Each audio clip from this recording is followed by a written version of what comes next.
នេះជាដំណើរឆ្ពោះទៅណាEl Centro នៃរដ្ឋ California ផងដែរប៉ុន្តែគ្រាន់តែថានៅឆ្ងាយពី San Diego ណាឆ្ងាយពីទីក្រុង San Diego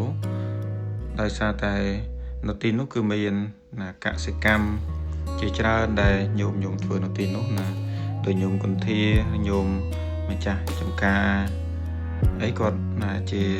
ខ្មែរយើងដែលគាត់នៅទីនោះហើយឥឡូវនេះគឺទៅចូលរួមណាបុណ្យខួបណា100ថ្ងៃដែលគាត់បាននិមន្តព្រះសង្ឃពីវត្តខេមរៈរតនារាមចំនួន3ព្រះអង្គរួមជាមួយញោមម្ចាស់ញោមណាយាយពី3នាក់ណាដោយសារតែដំណើរផ្លូវឆ្ងាយចឹងចេញពីពេលព្រឹកឆ្ពោះទៅទីក្រុង El Centro ដោយទៅតាមផ្លូវក៏គណៈគុំចាស់ញាតិញោមបានឃើញហើយថាទស្សនវិជ្ជាពេលព្រឹកគឺមានការចុះអាប់នៅលើខ្នងភ្នំដោយសារតែភ្នំនោះមានខ្ពស់មានកម្ពស់ភ្នំមានកម្ពស់ 4000 feet ខ្លាំងទៅណាតិចខ្លាំងផងដែរណានេះជាទស្សនវិជ្ជាណានៅតាមផ្លូវនៃជួរភ្នំដែលអត់មានដើមឈើអីទេថាប៉ុន្តែទេសភាពស្អាតទេសភាពមើលទៅគួរជាទីគយគន់នៃទេសចរផ្សេងផងដែរផ្លូវនេះគឺមិនសូវជាសម្បូរចរាចរណ៍ទេដោយសារតែផ្លូវឆ្ងាយហើយជួរភ្នំច្រើនហើយក៏ជាផ្លូវមួយដែលទៅកាន់ណាទីក្រុង El Centro ហើយដែលមាននៅទីនោះគឺមានកសិកម្មញាតិញោមមានកសិកម្មមានការធ្វើស្រែចម្ការអីជាដើមច្រើននៅទីនោះណាមានចម្ការជាពិសេសគឺចម្ការស្មៅចម្ការបន្លែផ្សេងនៅទីនោះហើយក៏ជួរភ្នំនៅតាមដងផ្លូវនេះគឺមើលទៅគួរជាទីគយគន់ណាប៉ុន្តែនេះខែរាំងតិចទៅណាចុះអាប់ហ្នឹងនៅក្រៅតិចនៅសល់តែប្រមាណនេះទៀតគឺក្តៅហើយណាចូលខែ4ខែអីហ្នឹងចាប់ផ្ដើមក្តៅហើយក្តៅគឺក្តៅខ្លាំងEl Centro ហ្នឹងគឺក្តៅខ្លាំងអញ្ចឹងបានអត់សូវមានដើមឈើរុក្ខជាតិផ្សេងគឺមិនសូវជាលូតលាស់បានល្អទេដោយសារតែក្តៅមិនសូវជាតិចដូចនៅ San Diego ទេ San Diego គឺតិចក្តៅល្មមតិចមកស្រួលណានៅ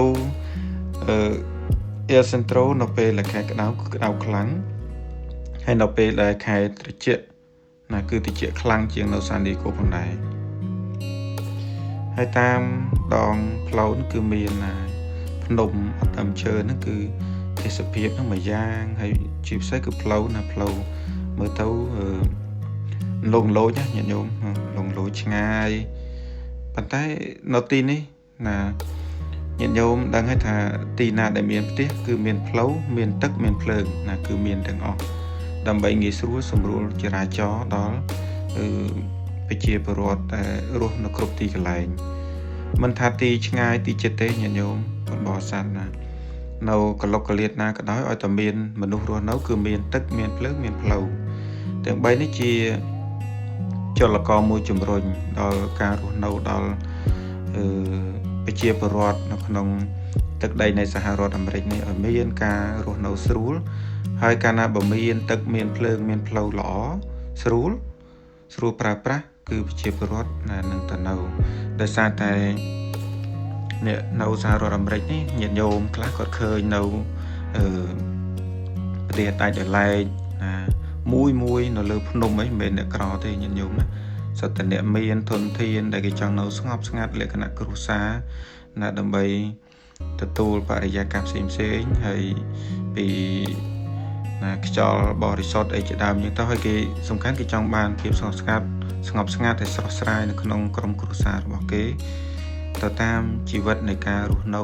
របស់មនុស្សម្នាក់ដោយការយល់ឃើញណានីមួយដោយយើងគ្រប់គ្នាតែងតែ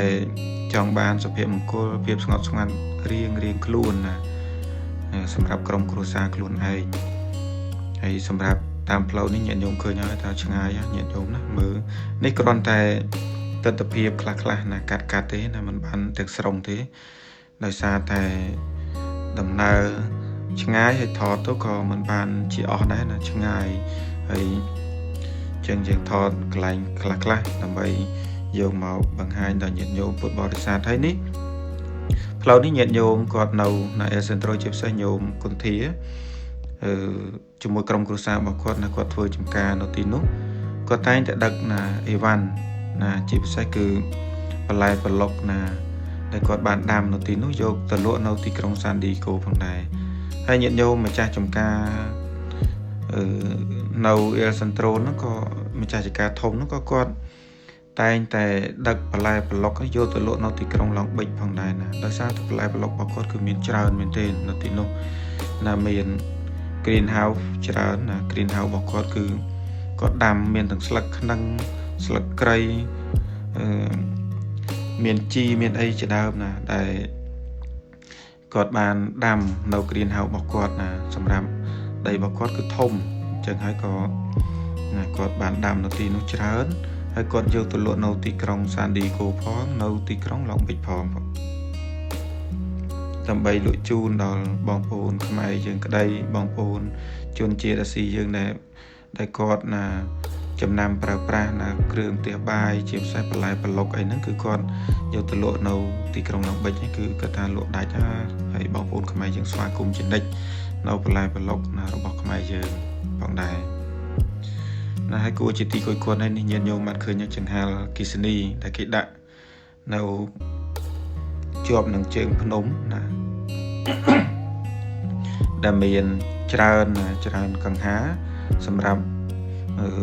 បកយកណាគិសនីទៅប្រើប្រាស់ឡើងវិញណាហើយណាបរិយាកាសគឺស្រឡះល្អមែនទែនតាមដងវិថី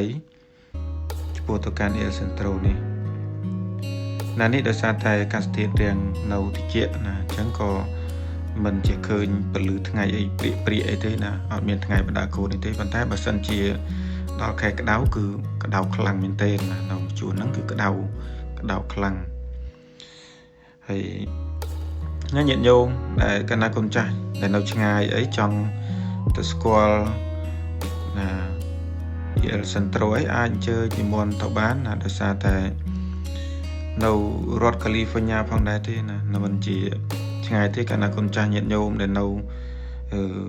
California អាចនិមន្តនឹងអញ្ជើញទៅទស្សនានៅទីនោះបានតាមដងវិថីហ្នឹងក៏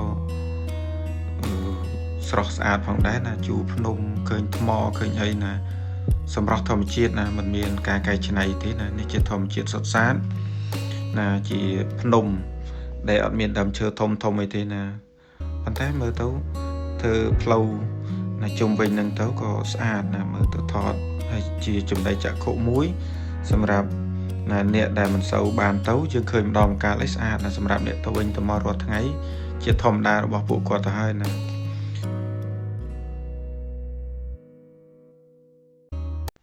នេះជាផ្ទះញោមម្ចាស់ប៉ុនហើយក៏ជាម្ចាស់ចំការផងដែរដែលគាត់បាននិមន្តព្រះសង្ឃមកពីវត្តខេមរៈរតនារាមចំនួន3ព្រះអង្គមកណាធ្វើបុណ្យណាតិកណានុប្រទានឬក៏បុណ្យខួប100ថ្ងៃជូនស្វាមីរបស់គាត់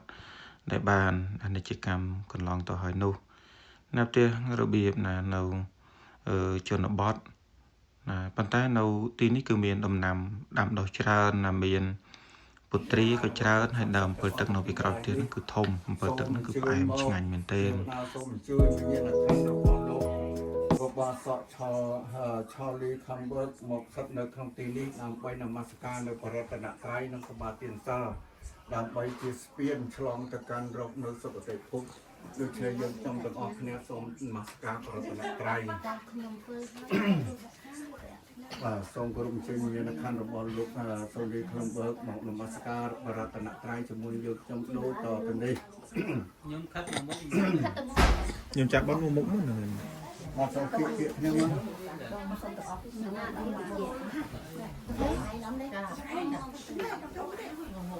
ទីមេទីបាធុបានទីសានការេពតខាងធ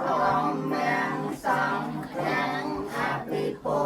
ជយាមិមេខាបតាទីនាងគុណវន្តាนันจะไม่หันจะตีคารันตังอัตตายะตา หาบัวรมมาใจใจพร้อมแจงพระสา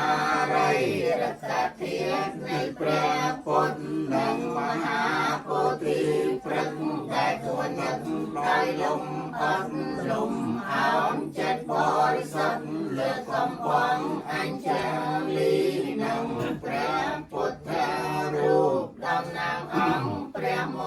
นีได้ทันเนื้อกลุ่มตีทานเดียนเดียนนุแตงอ่อนดอยใจเจียนในคนประเมียนคนประสาทพวกนาใจใจรมลวงรมตาตรงให้อันตรายสูงเอ้ยขึ้นบ้านสกรู้จักตุงความแต้มไม้สัตว์ตรึตัวจิตชายสูงเอาใจงอกเขียมัน សូមទាន់ព្រះអារីយកមេត្រីត្រីសិនសូមបានឃើញធម៌ពិតសំនៅចិត្តប្រាថ្នាតាំងអ្នកបាំងសង្ឃេយោខាលិតោតោសោសង្ឃោខាមតោតាំងអ្នកបាំងរីទៀនខ្ញុំធ្វើហើយព្រះគុណអើយខ្ញុំសាចាអង្គទិអរិណាជួនមេតាបៃតាខ្ញុំទីដូននឹងជីតាគ្រូអាចារ្យទាំងតូចធំញាតិមិត្តគ្រប់នេះគុំមកជួបជុំទទួលផលដែលកូនចៅបានធ្វើនៅអង្គើជាកុំសលសូមទានឲ្យបានដល់ទោះមិនដល់ឆាយ៉ាងណាកុំសលទាំងអង្គនឹងសូមទីពឹងលើទេវតាមានចិត្តមេត្តាលំផលឡាទាំងអង្គមានទៅជូនឲ្យខ្ញុំផងដោយបំណងកុំបីទ្វេងកូនចៅនៅឯណែមិនប្រហែងបញ្ជូនមកសូមមានចិត្តរីករាយបានសន្កាយទទួលយកកូនចៅបានលៃយកបញ្ជូនមកលោកក្រុមគ្នាដើម្បីសាយផលទានសូមឲ្យបាននៅសុខជាកូនចៅទាំងអង្គគ្នាបានបុជាជូនព្រះអង្គយ៉ាងមិនចេះកុសលអរហន្តសម្មាសម្ពុទ្ធោតាំងសុចិរៈបរិនិព្វតំពេពុទ្ធហੰវិមិនីផតតេណាពោជាមៈរីព្រះដ៏មានព្រះភាព្រះអង្គនោះណាជាព្រះអរហន្តទ្រង់ត្រាស់ដឹងនៅញយធម៌ទាំងពួងដោយប្រពៃចំពោះព្រះអង្គយើងខ្ញុំព្រះអង្គទាំងឡាយនេះសូមបូជាព្រះពុទ្ធជាអម្ចាស់ទោះបីព្រះអង្គយើងចូលកាន់ព្រះនិព្វានអបកាលដល់យូរទៅហើយនោះក្តីដោយផតនេះតាបាំងទេយ៉ាងមកកាយយេនវិចាមនាសាទេតសេសុកតាំងកតាំងយេសាថាសញ្ញណោអន្តយេចាសាថាអសញ្ញណោកតាំងបញ្ញបលាំងវៃហំសាពេភិគីភវន្តទេ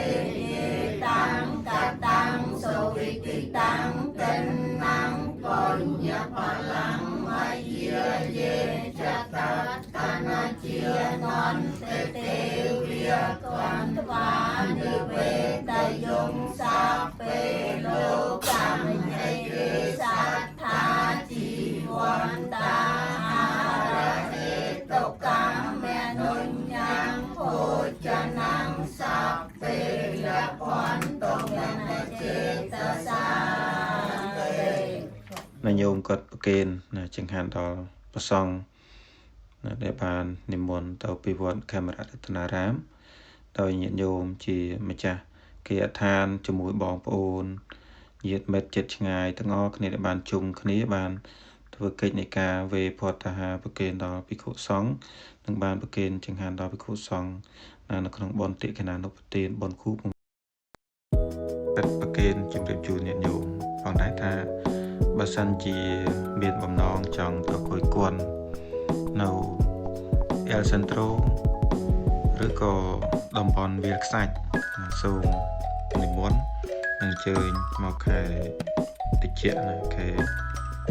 1ខែ12ខែ1ខែ2ខែ3អីហ្នឹងទៅអាចថាអាកាសធាតុនៅល្មមត្រឹមខែ3នោះល្មមយើងអាចទៅមើលវាលខ្សាច់បានអត់អីទេហើយក៏ក្តៅល្មមងាយស្រួលក្នុងការធ្វើដំណើរផងដែរបើសិនជាមកខែ4ខែ5ខែ6ហ្នឹងពំពេញក្តៅអញ្ចឹងគឺក្តៅខ្លាំងអញ្ចឹងដោយកណាកូនចាស់ញាតិញោមបានឃើញទស្សនវិជ្ជានៅតាមដងផ្លូវចឹងដែរនៅប្លែកម្យ៉ាងពីនៅក្នុងក្រុងដោយសារតែតំបន់នេះជាតំបន់កសិកម្មអញ្ចឹងមានការដាំដំណាំផ្សេងជាច្រើនជាពិសេសគឺស្មៅតែម្ដងហើយការចិញ្ចឹមគោនេះគឺជាកសិដ្ឋានចិញ្ចឹមសត្វគោជាច្រើនក្បាលផងដែរណាច្រើនកន្លែងណាគេចិញ្ចឹមគោចិញ្ចឹមចៀមហើយនេះជាសត្វរំពេនេះតង្វងតែម្ដងគឺច្រើនណាស្រស់ស្អាតតែម្ដងណាហើយដីរាបស្មើអត់មានភ្នំទេណាគេកន្លែងហ្នឹងគឺ